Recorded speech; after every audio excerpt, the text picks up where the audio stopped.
It's 6 o'clock, so we'll call the meeting to order. And Nick, can you take the roll? Chris Diana. Here. Robert Freeman. Patricia Jones. Here. Ann Silvis. Here. Deshaun Williams. Thank you, Nick. We have a quorum. So the first item on our agenda is to look at the minutes of our meeting that was held November 26th. Those were provided in your packet. So do we have a motion regarding the minutes of November 26th? I move to approve the minutes. Thank you, Patty. Do we have a second? Second. Thank you, Chris. So we have a motion and a second to approve the minutes of our regular meeting held on November 26th. Any discussion? I'll call for the question. All in favor of the motion, say aye. Aye. All opposed, same sign. So the ayes have it, and we have approved the minutes of our regular meeting, which was held November 26th.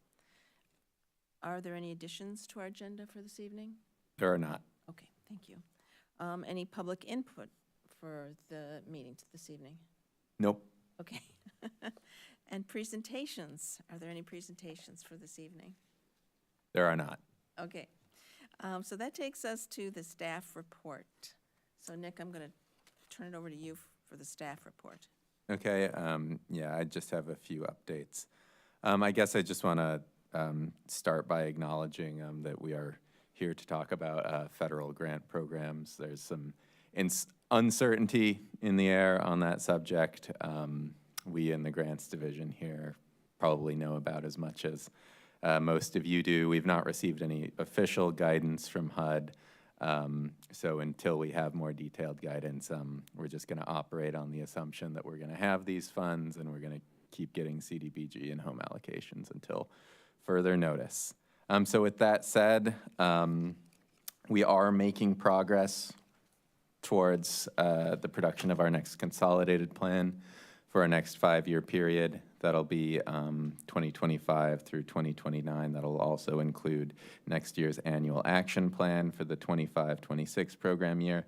If you look on page 7 of your packet, you can see a prospective timeline for getting the plan out, as well as some hearings and meetings related to the plan.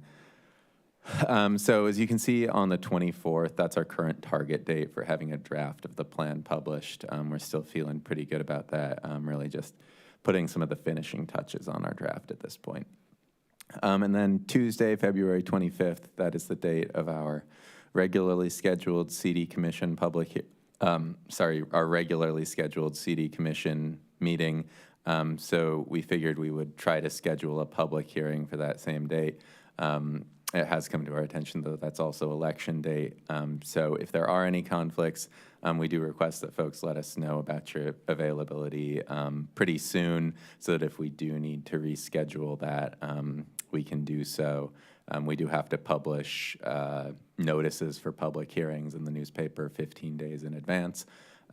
So we'll send out some communication in advance to try to get a feel for if folks are going to be able to make it that night.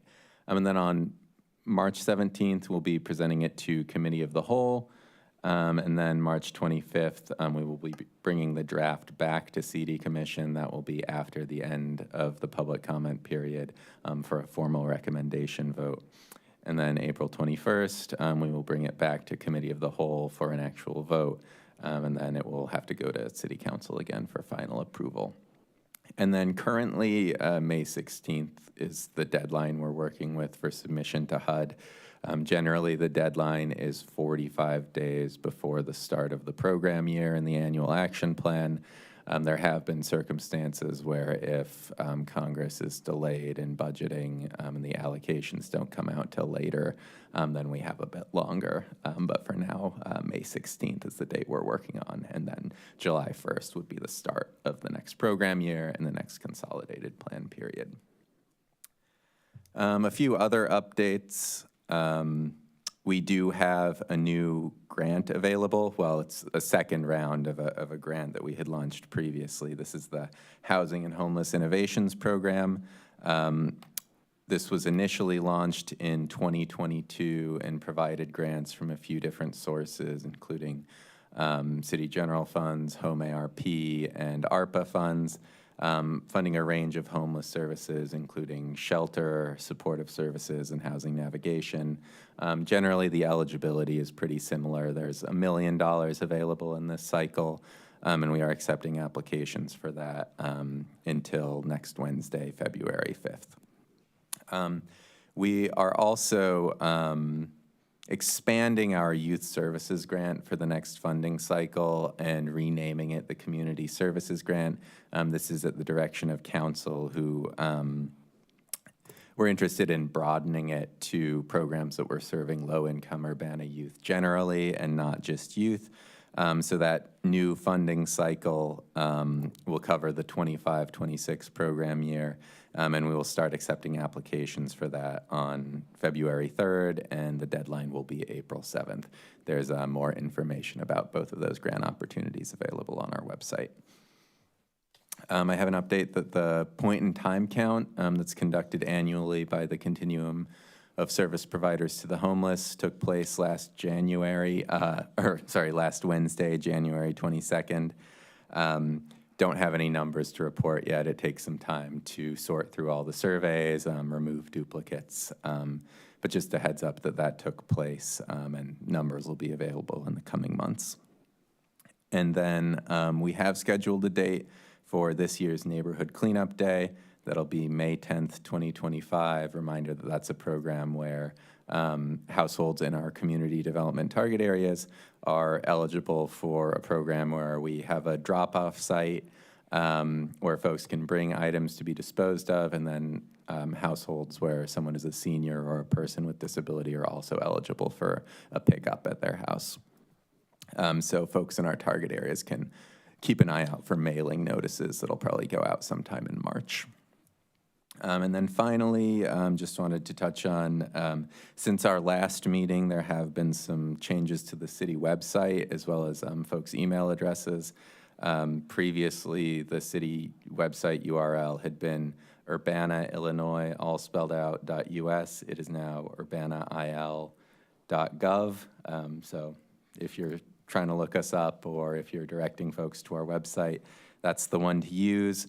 And with that, the formatting of your emails has changed, and that includes board and commission members as well. So your email should now be your first name, period, last name @urbanail.gov.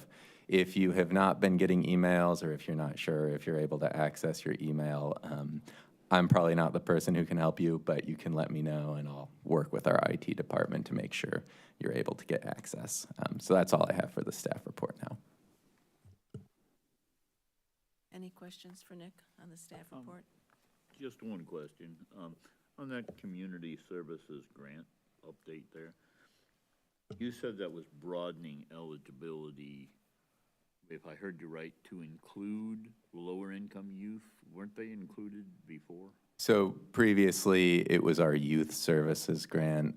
So it was for programs serving youth from low-income households. Right. It is now being broadened to programs serving low-income households generally. Oh, okay. So no longer just youth. That's what I misunderstood. Yep. Thank you. Sure. Thanks, Nick, for clarifying that. Other questions about the staff report? So can I ask you a question? If we got email about this meeting, does that mean our new emails are working? Should be, yes. Okay, is there any unfinished business that comes before the commission this evening? There is not. So that takes us to new business, and I see we have 2 resolutions under new business. Do you want to walk us through those? Yes, and I'll talk about those concurrently. They are related. Okay. So first on the agenda, we have the certification of Habitat for Humanity as a community housing development organization. A community housing development organization is a nonprofit, community-based organization with the capacity to develop affordable housing. These organizations are eligible to receive funds through a specific set-aside of the home program, where we have a minimum threshold that we either use or lose for the purpose of funding these organizations. And then we are required to recertify these organizations annually. So while Habitat, and Chad Hoffman from Habitat is here with us this evening, has worked with the home program for a number of years. It's something that we need to go through on an annual basis. So that's what you're seeing before you this evening. And then along with the certification, we also have the funding agreement for Habitat's next year of projects. This year, they have requested $150,000 in development costs for 4 projects. One of these is in Urbana. 3 of these would be in Champaign. Just a reminder there that the home program is consortium-wide, so that would include Urbana, Champaign, and unincorporated Champaign County. That would come out to $37,500 per project. And then they would also be requesting an additional $26,000 in operating costs, which would come out to $6,500 per project. And operating costs are capped as a portion of overall assistance by the home program. Staff are recommending approval of Habitat's certification and funding agreement. We find that the projects they're requesting funding for would help us make progress towards local affordable housing goals.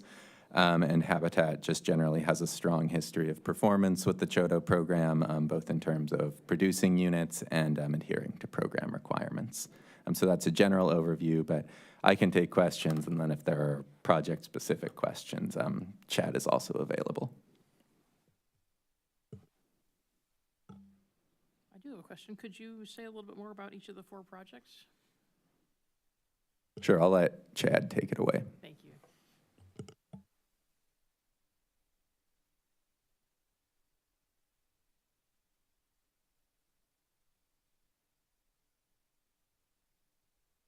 There we go. Now I'm official. So each of the 4 projects is a house that we will build for a single family household. And in each case, the family has met the Habitat requirements, which also are within the CHODO requirements, which is for us is under 60% AMI. The CHODO requirement allows us to go up to 80% AMI. So these are low-income individuals. Most of our families are 50% AMI or below. In terms of placement, these are families who have some type of struggle in their lives or something that they need to overcome that we can help get them to that place where they wouldn't qualify for traditional financing in any way for home ownership. So the Urbana property is 912 Gregory. We will start our builds there for calendar year 2025. We'll be breaking ground there as soon as the weather warms up a little bit. And then from there, we'll move on to the 3 Champaign properties with Cypress Drive in Champaign starting in spring, and then Hill and Holly Hill Drive in Champaign starting in the fall of 2025. So each house is 1,300 to 1,400 square feet. We build 3 or 4 bedroom homes. Thanks very much. That help? Appreciate Yep. Yes, thank you.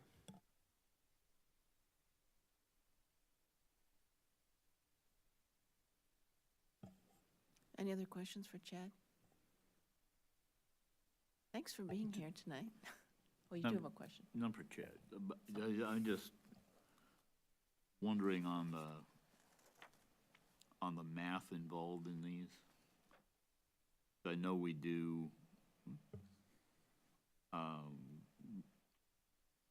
the set aside says it was 150,000, and the set aside for administrative, our operating expenses said it was 30, but it says 26 there.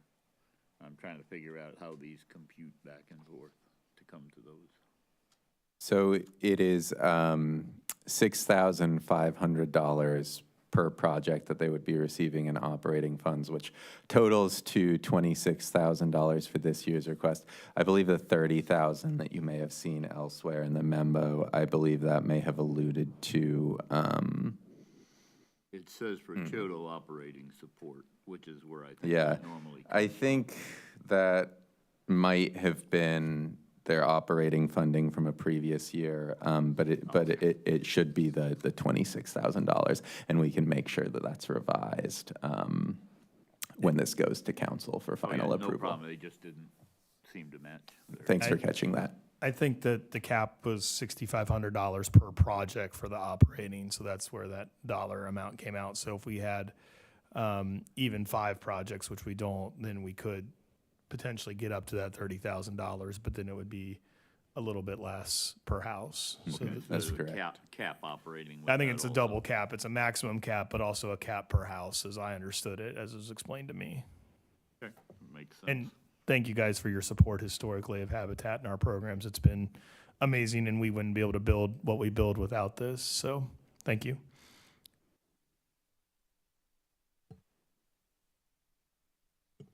Any other questions about the certification of Habitat as a CHODO? And do you want us to run these together, or do we vote on these separately, Nick? I believe the proper procedure, if you want to vote on them together, would be to make a motion creating an omnibus. So I guess either way, it's 2 motions. So- Okay, let's do them separately then. So the first one is the resolution about certifying Habitat as a community housing development organization. So let's do that one first. Is there a motion? Yes, I move to approve the resolution to certify Habitat as a CHODO. Thank you, Patty. Is there a second? Second, Thank you, Chris. So we have a motion and a second to approve and recommend a resolution certifying that Habitat for Humanity be a CHODO. Any discussion? All in favor, say aye. Aye. Opposed, same sign. So the ayes have it, and we recommend that Habitat be certified as a community housing development organization. The second resolution is regarding the agreement for the properties we just discussed. Is there a motion regarding the second resolution? I move to approve the resolution to approve and authorize the execution of the funding agreement. Thank you, Patty. Is there a second? second, Thank you, Chris. So we have a motion and a second. Is there a discussion? All in favor of that motion, say aye. Opposed, same sign. So the ayes have it, and we recommend that resolution for approval for the execution of the agreement. So thank you, and thank you.